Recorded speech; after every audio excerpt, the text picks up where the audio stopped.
Welcome to Beyond Markets. I'm Esther Awuni. Thank you for joining us. On the show today, we'll speak to Akinwumi Adesina, President of the African Development Bank, on aviation infrastructure financing in Africa and how the AfDB is helping to develop Africa's aviation space. As always, you can join the conversation by using the hashtag Beyond Markets. You can also follow my Twitter handle too at Esther Ubodaga.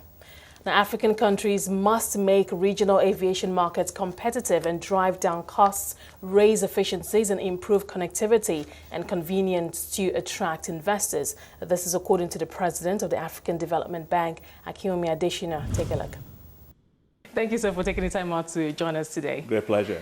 Now, let's talk about this year's, the theme for this year's forum, financing the development of African infrastructure. Obviously, there's a financing gap, and I know that that's one of the areas that AfDB is focusing on, but help us understand this gap in the first place. Well, you know, if you take a look at the aviation industry, it's so crucial for Africa's regional integration itself. And so if you take the size of it in the time of its contribution to the GDP, it's roughly about, $73 billion a year, so which is very big. And if you look at it in terms of contribution to employment, it employs about 7 million people. Break that down for about 54 countries, it comes down to about almost 130,000 people per country. So it's a lot. It's a very, very important sector. But if you take a look at the sector, the issue is to figure out how it grows. Because with Africa, with increasing population, with urbanization, middle-class income growth, and all of that, the demand for air travel can only increase. And so the projections that we see is that in 2015, you have the airline industry in Africa serving only about 120 million people. By 2035, that's going to go to 300 million people. So it's a huge increase. So you have to therefore look at needs in terms of maybe 3-4 areas. First is you need a lot more aircraft, basically. You need more planes to be able to fly. You need a lot better infrastructure, airport terminals and things like that for people to be able to travel conveniently. You also need to be sure that you could actually have structured finance to be able to afford investment in the airlines, aircraft purchase in particular, very, very important, but also to invest in things like air navigation and safety measures that are very needed for you to have not just only good airlines, but very safe airlines and very safe skies. And so we see that the amount of money that's going to be needed just alone to buy aircrafts for Africa between now and in the next 20 years, it's going to be about $150 billion US dollars. And so the question really about this meeting is, we are asking ourselves and other partners, what role should we play in both, supporting infrastructure, but also supporting badly needed investment in aircraft purchases that you need to grow this particular industry. So the gap is quite significant. A lot of it used to be financed by export credit agencies, but that's becoming tougher today, and the commercial banks aren't really funding it. So you need access to finance, long-term finance, and so that's what we've been talking about at the African Development Bank. Okay, so development finance institutions are a perfect fit when it comes to financing aviation. Well, I think there's always a debate, about what's the amount of developmental impact that we would bring into it. But my point has always been that, yes, you can actually have significant amount of developmental impact. The issue is, what role should we play? I think that if you look at the financing markets, financial markets for aircraft, for example, they're essentially missing financial markets because it's very, very difficult for African airlines to actually get access to finance. If you look at the insurance they have to pay, it's very, very high. So many of them then turn on to leasing arrangements, and so which they have to lease an aircraft at 200% higher cost than others in developed economies. So missing markets and missing institutions and very inefficient markets make it very difficult, therefore, for them to be able to buy the aircraft and invest at the scale that they need. And so I see a role then for multilateral development banks to fill the gap, both in terms of de-risking the financial markets to be able to lend more to that particular industry, but also to see how we can help to create a leasing market that makes it easier for those in the airline industry to be able to lease aircraft at a much lower cost and therefore reduce the cost of travel for millions of people. Now, many argue, especially in the Nigerian business environment, because we know it's a capital-intensive business, and even profit margins are low, even with aircraft, domestic airlines with a large aircraft fleet. So I'm thinking, Is it more about the difficult business environment, poor management, or the fact that they're just suffering under this huge burden of aircraft costs, leasing, not being able to get loans from banks, turning to ECAs, some of which they're not even lucky to get? So I'm just thinking, how much of that is the bigger burden for the airlines? Well, the main problem, you see, for many of the airlines in Africa is the fact that the size of the market itself is quite small. And it's small and it's highly, split up in various countries that you don't have economies of scale in transport, in the transport market. Secondly is that you find that a lot of the industry itself, in terms of the structural conduct and performance of the industry itself is not that competitive. There's a lot of government interference. The regulatory environment is actually quite restrictive. So, you have your airline and you want to fly to another country, the amount of taxes and charges you pay is so significant, and so which affects the economics then of investing in the aviation industry. So I think a number of issues have to be unpacked. We have to unpack the regulatory environment and make it easier for people aircraft to be able to fly into various markets. Like the Yamoussoukro Accord, it was signed in 1999. Here we are, only 20 countries have signed it, which is for the open skies. But we need open skies. If you don't have open skies, the economics of doing business in the aviation industry becomes very, very limited. But the other thing that's going to be very important is how do we actually get the needed level of financing structured between multilateral finance institutions like ours and the commercial banks. The big issue here is the risk. Because of the history of aviation in Africa, things are much better today, but the risk profile has been so high. And so you need to have a lot more insurance. The cost of leasing the aircraft is very, very high. And also the commercial banks, when they want to lend to it, they eventually lend at a very high interest rate, which makes it very difficult for the industry.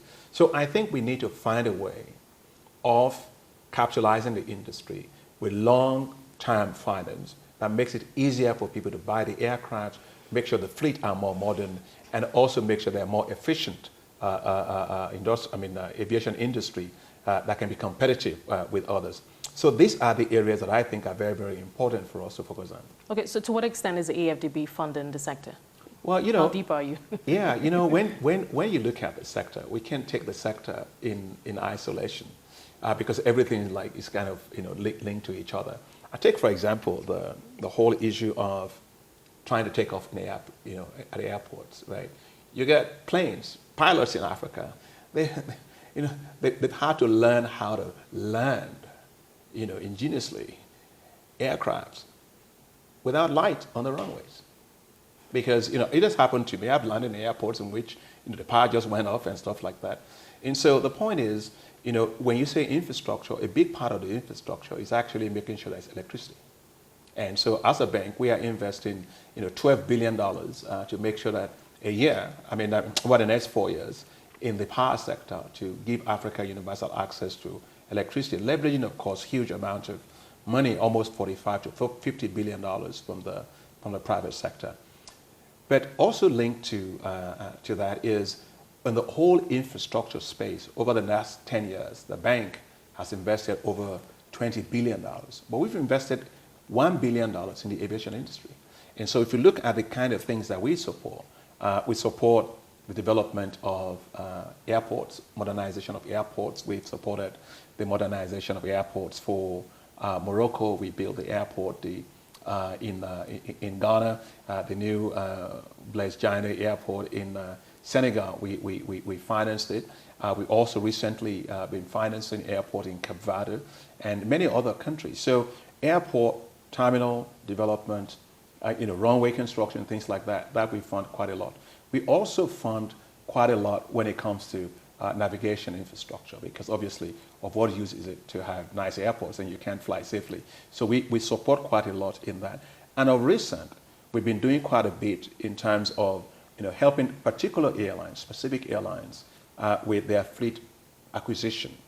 So we did, for example, for Ethiopian Airlines to buy a few Airbuses, and we also did, for example, for Air Cote d'Ivoire recently to buy about 5 new aircraft to modernize and create a new hub, that can make air travel in the West Africa area much better. It's very difficult to travel in this particular region. So these are the areas in which we've been supporting. I'm thinking, I mean, the local banks obviously cannot finance, they cannot give that long-term loan because it's just too risky. So I'm thinking, obviously, you're taking a lot of that risk that others, the commercial banks, will not take. How is that working out for you? Actually, very well. You know, we just did a transaction for about almost $120 million that we did with Air Côte d'Ivoire to buy 5 new aircrafts as part of their modernization effort.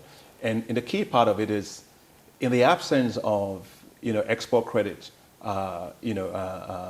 facilities for them, the cost of actually raising the money is very, very high. And so what we did was we structured it in such a way that we had partial credit guarantee facilities that allows us, risk guarantee facilities that allows us to de-risk the loans that are going to go to the government that they would then use to support a special purpose vehicle to acquire the aircraft. And so we financed that to be able to make it possible for this transaction to be done. And it allowed us to also syndicate, because we were able to bring in 12 banks, commercial banks, that would not have actually done that. And so I think that, as with everything where you have either missing market or inefficient financial transactions, the key is risk. How do you de-risk it?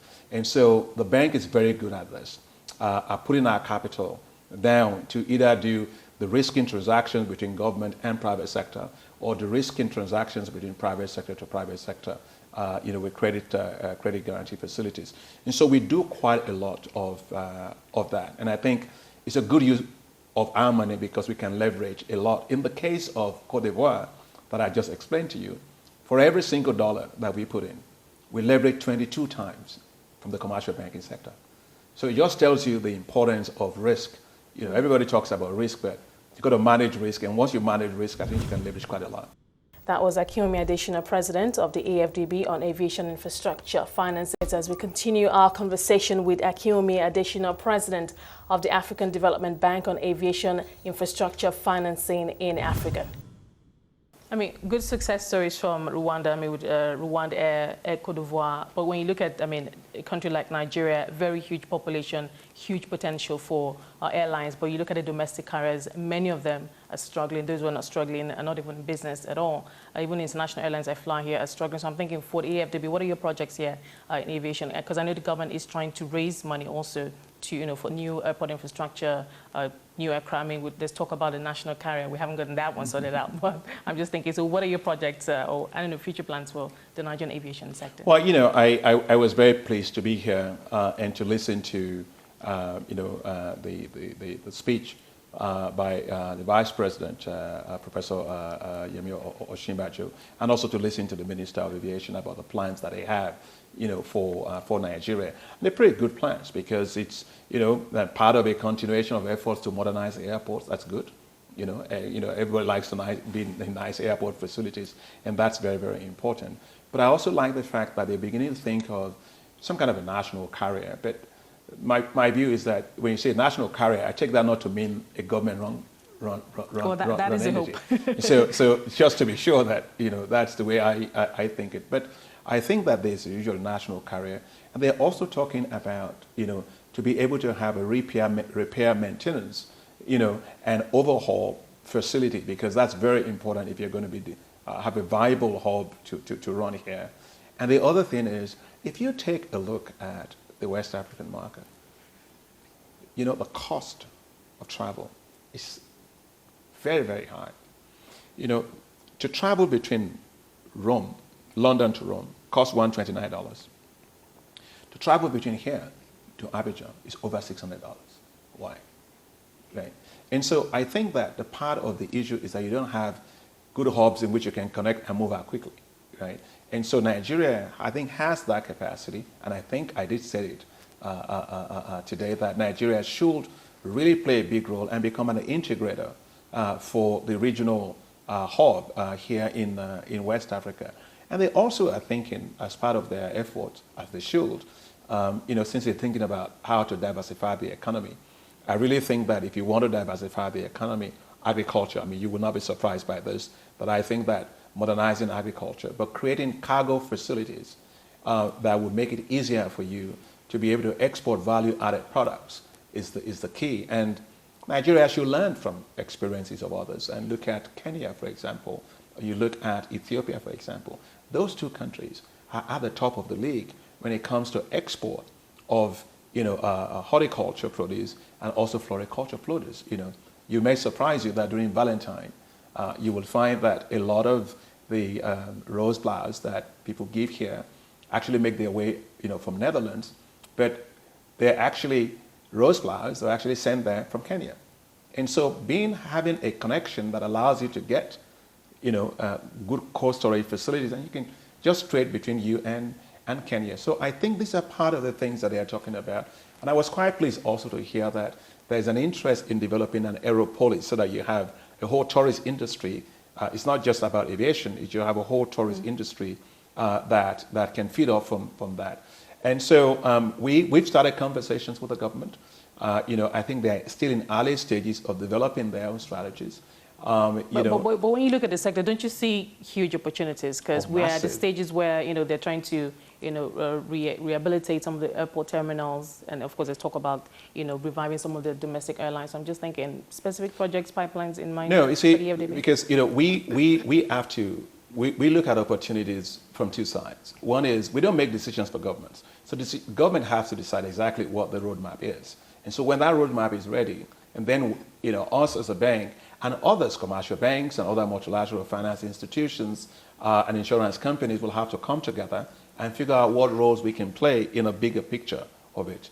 I know that the whole issue of infrastructure, it's very important. And as you know, one of the high-five priorities of the bank is to feed Africa.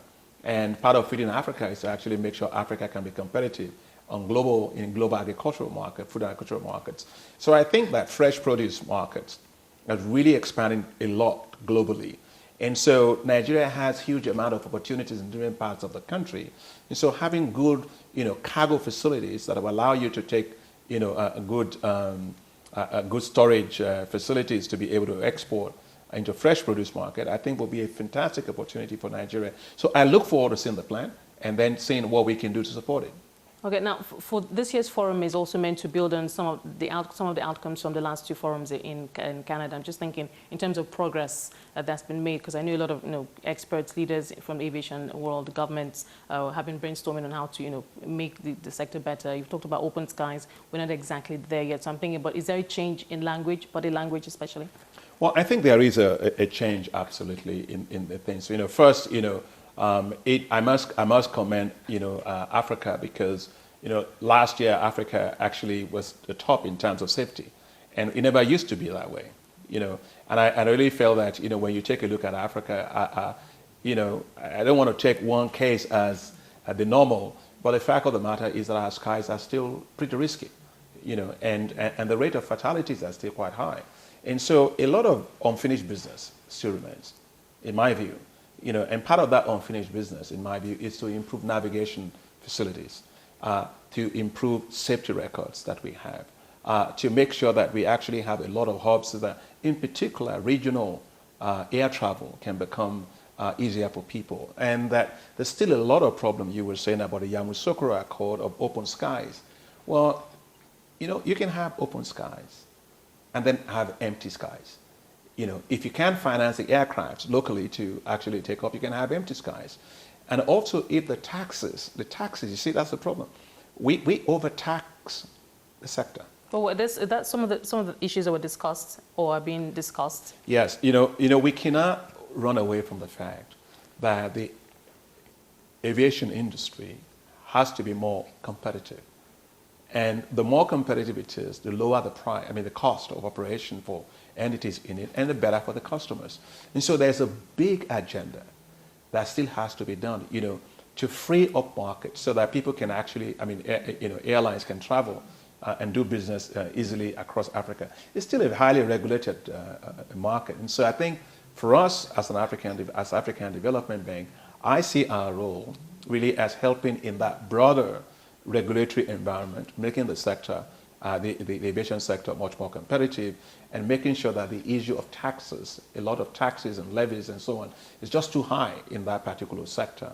But also we have to address the increased problem of infrastructure. You were mentioning earlier on, take the case of jet fuel, right? A lot of times that people miss, you have delays in flights, you can get access to jet fuel.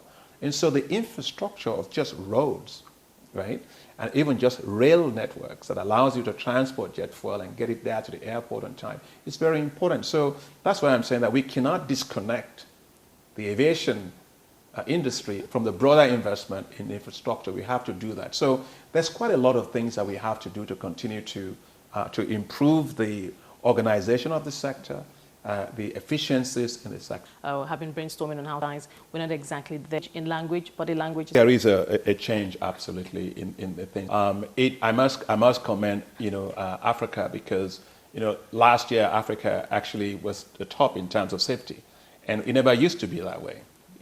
And I really feel that when you take a look at Africa, the normal are still quite high, and so a lot of unfinished, in my view, facilities to make sure that we act, in particular, regional can become easier for people, and that there's still a lot of problem. You were saying about the Yamoussoukro Accord of open skies.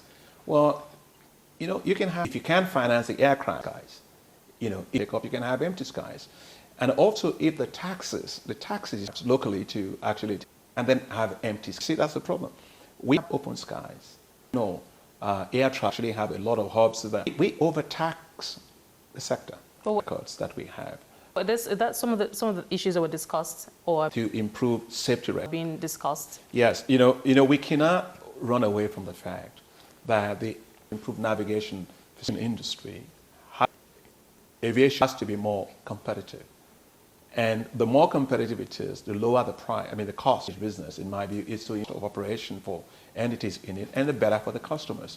And so there's, and part of that unfinished is a big agenda that still has to be done, to free up markets so that people can actually, airlines can travel and do business easily across Africa market. And so I think for us, it's still a highly regulated as African Development Bank. I see our role really as helping in that broader regulatory environment, making the sector, the aviation sector, much more competitive, and making sure that a lot of taxes and levies, the issue of taxes and so on, is just too high in that particular sector. But also we have to address the increased problem of infrastructure. You were mentioning earlier on, take the case of jet fuel, right? A lot of times that people miss, you have delays in flights, you can get access to jet fuel. And so the infrastructure of just roads, right, and even just rail networks that allows you to transport jet fuel and get it there to the airport on time is very important. So that's why I'm saying that we cannot disconnect the aviation business. Still remains. Aviation industry from the broader investment in infrastructure. We have to do that. So there's quite a lot of things that we have to do to continue to the organization of this, to improve the. We're not exactly there. Absolutely in the thing Africa, because in terms of safety. And it never used to be that way. I really feel that, when you take a look at Africa, and that's still quite high. It's the normal. And so a lot of unfinished, in my view. Akinwumi Adesina, President of the AfDB on Aviation Infrastructure Financing in Africa.